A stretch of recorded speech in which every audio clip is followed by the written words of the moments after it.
आज की कहानी फरवरी 2023 में और जगह है बेंगलुरु, बल्कि एग्जैक्टली बेंगलुरु नहीं, बेंगलुरु से यही तकरीबन 190 किलोमीटर दूर एक और टाउनशिप है जिसका नाम है आराशिक्रे। तो इस आराशिक्रे टाउनशिप की ये बात है। 8 फरवरी 2023 को आराशिक्रे पुलिस स्टेशन में एक शख्स पहुंचता है, एक नौजवान पहुंचता है 27 साल का, जिसका नाम है मांजा नायक। मांजा नायक पुलिस स्टेशन में जाकर ये बताता है कि उसका भाई हेमंत एक रोज़ पहले यानी 7 फरवरी से लापता है, घर नहीं आया है। तो वो बहुत परेशान है। वो अपने तौर पर अपने भाई को ढूंढ कर थक चुके हैं। 24 घंटे गुजर गए, उसका फ़ोन लगातार स्विच ऑफ आ रहा है। तो प्लीज़ आप उस लड़के को ढूंढिए, कहीं से भी हो, उसके बारे में कुछ पता करके बताइए। देखिए, जैसा कि मैंने पहले भी आप लोगों को कई बार बताया है, जब कोई माइनर कहीं से गायब होता है ना, तो वो मामला किडनैपिंग का होता है और वो एक बहुत ही संगीन जुर्म माना जाता है, किडनैपिंग। तो ऐसे में पुलिस किसी माइनर की गुमशुदगी के मामले को भी किडनैपिंग के तौर पर रजिस्टर करती है और उस बच्चे को ढूंढने में पूरी ताकत लगा देती है। लेकिन जब कोई बालिग आदमी और ख़ासकर ये जो यंग एज के लड़के लड़कियां होते हैं, जब ये गायब होते हैं तो आमतौर पर पुलिस ये मानकर चलती है कि ये मामला प्यार मोहब्बत का हो सकता है, या घर में किसी से झगड़े का हो सकता है, या लड़का कोई नई कामयाबी के सपने देख रहा है, बगैर किसी को बताए कहीं चला गया होगा। इस तरह की स्टोरीज जो है पुलिस एज्यूम करती है। और एज्यूम करने के पीछे भी एक वजह है कि ज़्यादातर गुमशुदगी के मामले जो नौजवानों के होते हैं वो इन्हीं सब वजहों के इर्द गिर्द होते हैं। तो इस मामले में भी जो आराशिक्रे टाउनशिप की पुलिस है, उसने मांजा नायक का जो भाई है हेमंत, उसकी गुमशुदगी को यही माना, ये मानकर चलती रही पुलिस कि शायद वो लड़का अपनी मर्जी से कहीं चला गया है। घर के लोग तो बता रहे थे कि कोई अफेयर जैसी बात नहीं है और कोई दुश्मनी जैसी बात भी नहीं है, कहाँ चला गया उन्हें समझ में नहीं आ रहा है। लेकिन पुलिस जो है वो अपने पेस में, अपने रफ्तार में ही काम कर रही थी। इस तरह से 8 दिनों का वक्त गुजर जाता है और 8 दिनों के बाद एक बहुत बड़ा ट्विस्ट इस मामले में आता है। हालांकि इससे पहले जो कुछ हुआ है उसका एक और पहलू है, वो भी मैं आपको बताता हूं। 7 तारीख को ये जो हेमंत नाम का लड़का है, ये अपने वर्क स्टेशन में गया था। वो ई कार्ट नाम के एक कुरियर सर्विस के साथ काम करता है, तो अपने वर्क स्टेशन में वो गया था। 7 तारीख को ही वो अपने वर्क स्टेशन से बाहर निकला और इसके बाद फिर वो गायब हो गया। उसका फ़ोन 7 तारीख को ही स्विच ऑफ हो गया, यानी 7 फरवरी 2023 को। और हेमंत का एक कलीग है जो बार बार उसको अप्रोच करने की कोशिश कर रहा था, लेकिन चूंकि उसका फ़ोन स्विच ऑफ था तो फिर उसने परेशान होकर फाइनली हेमंत के बड़े भाई मांजा नायक को बताया कि हेमंत को बहुत देर से ढूंढ रहा हूँ, उसका पता नहीं चल रहा है, आप प्लीज़ कुछ करो। उसके बाद मांजा नायक भी ढूंढने लगा, घर वाले ढूंढने लगे, लेकिन जब नहीं मिला तो उसके बड़े भाई ने पुलिस को कंप्लेंट दी। तो ये पूरा सीक्वेंस है जो उसकी गुमशुदगी का है। अब तकरीबन 8 दिन गुजर जाने के बाद 16 फरवरी को इस मामले में एक मेजर ट्विस्ट आया। ट्विस्ट ये आया कि आराशिक्रे टाउन में एक रेलवे ब्रिज है। उस रेलवे ब्रिज के पास एक पॉलीथीन के पैकेट में, एक गनी बैग में एक डेड बॉडी मिली, एक लाश मिली। हालांकि ये कोई मेट्रोपॉलिटन जैसी बात तो है नहीं जहां पर अक्सर लाशें जो है अलग अलग जगहों पर मिलती हो, कत्ल की घटनाएं ज़्यादा होती हों। छोटा टाउनशिप है, अपराध इतना ज़्यादा नहीं है। तो लाश मिलते ही पूरे इलाके में सनसनी फैल गई, और वो भी गनी बैग में लाश। तो ऑब्वियसली बेशक रेलवे ब्रिज के पास पड़ी हो, लेकिन चूंकि गनी बैग में लाश थी तो मामला एक्सीडेंट का तो नहीं हो सकता, कत्ल का ही है, ये क्लियर था। लोग जमा हो गए और बैग से काफ़ी फाउल स्मेल आ रही थी।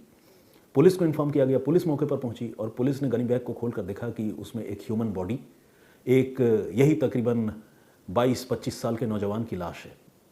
उसके गले में चाकू के निशान हैं और उसका चेहरा बुरी तरह से जला हुआ है। कुछ इस तरह से जला हुआ है कि उसको देखकर पहचान पाना, उसको आइडेंटिफाई कर पाना बिल्कुल नामुमकिन सी बात है। पुलिस ने उस लाश को रिकवर किया, पोस्टमार्टम के लिए भिजवाया। बिल्कुल ब्लाइंड मर्डर का मामला था। हालांकि पुलिस अभी तक हेमंत की गुमशुदगी के मामले से इस केस को रिलेट नहीं कर पाई थी, जोड़ नहीं पाई थी। इस बीच हेमंत के भाई को पता चला कि एक डेड बॉडी मिली है, जिसका मैंने आपको नाम पहले बताया था, मांजा नायक। तो मांजा नायक जो है वो परेशान हाल पुलिस के पास पहुंचा और उसने कहा कि एक नौजवान की लाश आप लोगों को मिली है, काइंडली मुझे दिखाइए, कहीं मैं ही वो अनफॉर्चुनेट बड़ा भाई तो नहीं हूँ और वो हेमंत की लाश तो नहीं है। तो पुलिस ने मांजा से कहा कि हाँ ठीक है, एक बार चेक कर लो। तो मॉर्ग में गए और मॉर्चरी में वहाँ पर उन्होंने लाश दिखाई और देखते ही मांजा नायक जो है वो बेहोश हो गया। उसको बहुत ज़ोर का सदमा लगा, लाजमी था, क्योंकि उसने पहचान लिया था कि ये लाश उसके छोटे भाई हेमंत की ही है, जो अपने काम पर गया था और कुरियर सर्विस के साथ काम करता था। अब ये मामला क्लियर कट मर्डर का केस बन चुका था, यानी एक लड़का जो तकरीबन हफ्ते भर पहले गायब हो चुका था, अब उसकी लाश मिल चुकी थी और उसका कत्ल किया जा चुका था। लेकिन कत्ल किसने किया, क्या दुश्मनी थी, यहाँ लाश किसने निपटाई, ये सारे सवाल जो है अब पुलिस के सामने खड़े थे और पुलिस इस मामले की तफ्तीश करके कातिल तक पहुंचना चाहती थी। पुलिस ने सबसे पहले हेमंत के मोबाइल फ़ोन का कॉल डिटेल रिकॉर्ड, जिसे CDR कहते हैं, वो निकलवाया। मोबाइल फ़ोन तो खैर स्विच ऑफ था ही, मोबाइल फ़ोन गायब भी था, तो वो तो नहीं मिल सकता था, लेकिन जो भी उसने बातचीत की होगी या कहीं गया होगा उसका लोकेशन, ये सारी चीज़ें सीडीआर से पता चल जाती हैं। तो सबसे पहले पुलिस ने सीडीआर निकलवाया और सीडीआर को बहुत बारीकी से पुलिस ने एग्जामिन किया। सीडीआर को देखने के क्रम में पुलिस को यह पता चला कि हेमंत की आखिरी बार बात जिस शख्स से हुई थी उसका नाम भी हेमंत है, उसका नाम है हेमंत दत्ता।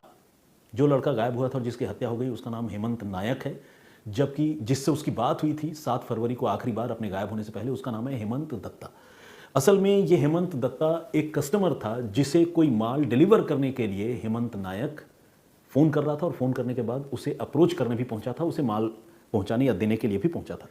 तो जाहिर है जब पुलिस को हेमंत नायक का सीडीआर मिल गया तो उससे पुलिस को हेमंत दत्ता के बारे में जानकारी मिल गई, फिर हेमंत दत्ता के एड्रेस के बारे में भी पुलिस को जानकारी मिल गई। अब पुलिस को लगा कि हो ना हो अगर इस गुमशुदगी से हेमंत दत्ता नाम के उस लड़के का कोई लेना देना है जिससे आखिरी बार विक्टिम की बात हुई थी, तो फिर उसे पकड़ लेंगे। फौरन पुलिस की एक टीम उस एड्रेस पर पहुंची जहां हेमंत दत्ता रहता है, लेकिन पुलिस को वहां जाकर झटका लगा। पुलिस को पता चला कि वहां हेमंत दत्ता नाम का कोई बंदा रहता ही नहीं है। यह अपने आप में एक बहुत सीरियस बात थी, सस्पेंस की भी बात थी कि एक आदमी जिसका एड्रेस कुछ और शो कर रहा है, जिसका प्रेजेंस वहाँ पर शो कर रहा है, वो बंदा वहाँ रहता नहीं है। तो ये बात जो है सिर्फ सस्पेंस की भी नहीं थी बल्कि शक बढ़ाने वाली बात भी थी। अब हेमंत दत्ता पर पुलिस का शक गहरा गया था। आखिरी बार उससे बातचीत हुई, सीडीआर की तो खैर पुलिस ने जांच की ही, चूंकि अब हेमंत दत्ता का नंबर मिल चुका था, पुलिस ने उस लड़के को ट्राई करना शुरू किया।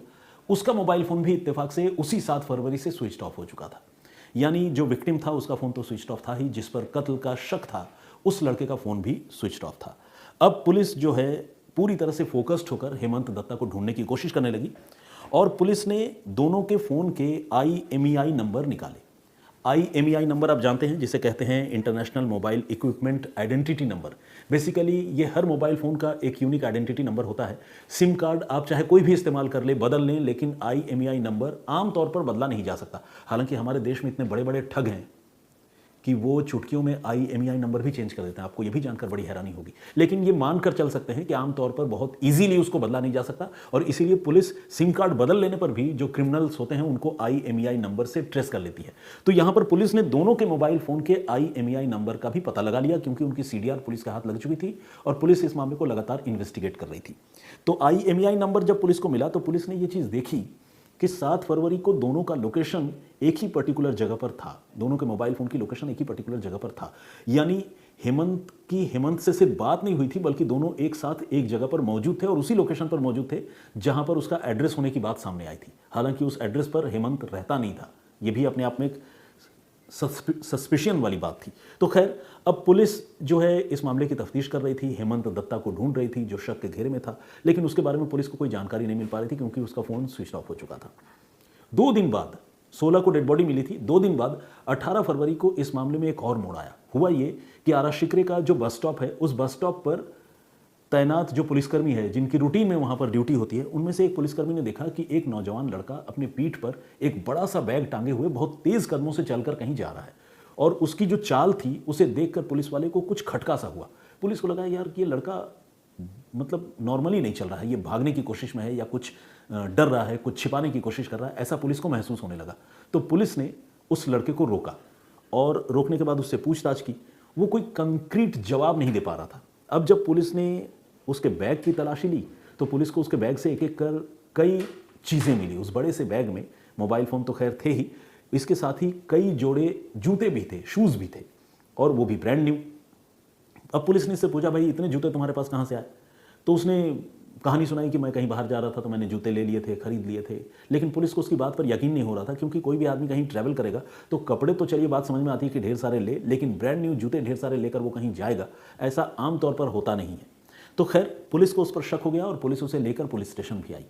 आपको ये जानकर हैरानी होगी कि हेमंत दत्ता जिसे पुलिस ढूंढ रही थी उसकी तस्वीर पुलिस वालों के पास मौजूद थी, लेकिन पुलिस बस स्टॉप से जिस लड़के को पकड़ कर लाई थी उस लड़के के बारे में अब तक आरा शिकरे पुलिस स्टेशन की पुलिस को कोई जानकारी नहीं थी कि उसने कौन से लड़के को पकड़ा है, ये लड़का कौन है और क्या वाकई ये कोई चोर है जो बैग में कोई सामान लेकर जा रहा है या फिर किसी दूसरे क्राइम से इसका कोई लेना देना है। पुलिस को इसका कुछ नहीं पता था। लेकिन जब उस लड़के को पुलिस स्टेशन लाया गया और हेमंत दत्ता की तस्वीर के साथ उस लड़के के अपीयरेंस का पुलिस ने मिलान करवाया तो पुलिस खुद ये देखकर हैरान रह गई कि जिस कातिल को वो पूरी दुनिया में ढूंढ रही थी वो कातिल इत्तेफाक से उनके हाथ लग गया था। और पुलिस जो है उसे रैंडमली शक के आधार पर पकड़ कर ले आई थी। ये अपने आप में बहुत अजीब बात थी। यानी जिस कातिल को पुलिस इतने दिनों से बहुत शिद्दत से ढूंढ रही थी, वो कातिल उसको बस स्टॉप पर यूं ही चलता हुआ मिल गया और सिर्फ शक के आधार पर उस नौजवान लड़के को पुलिस ने पकड़ लिया। तो खैर, अब जो शक के घेरे में लड़का था हेमंत दत्ता, वो पुलिस के शिकंजे में आ चुका था। पुलिस ने अब उससे सख्ती से पूछताछ की हेमंत नायक की गुमशुदगी को लेकर। हेमंत दत्ता जो लड़का पकड़ा गया था, ये भी पहले कुरियर कंपनी में काम कर चुका था और इसे कुरियर कंपनी के काम करने के तौर तरीके का पता था। इसने ये कबूल किया कि हाँ, उसने ही हेमंत नायक की हत्या की थी और हत्या भी 7 फरवरी को की थी। वो एक अलग आइडेंटिटी से उसी एड्रेस पर कुछ दिनों के लिए रुका था जिस एड्रेस पर पुलिस की टीम उसे ढूंढने गई थी, और वहाँ पर उसने अपने लिए एक सेकेंड हैंड आईफोन कहीं से बुक करवाया था और उसे वो रिसीव करने के लिए रुका हुआ था। 40,000 रुपये उस आईफोन की कीमत थी जिसे वो खरीदना चाहता था। उसके पास 40,000 रुपये नहीं थे, लेकिन उसने कैश ऑन डिलीवरी बुक करा दिया था इस उम्मीद के साथ कि जब तक आईफोन आएगा तब तक मैं पैसों का इंतजाम कर लूँगा।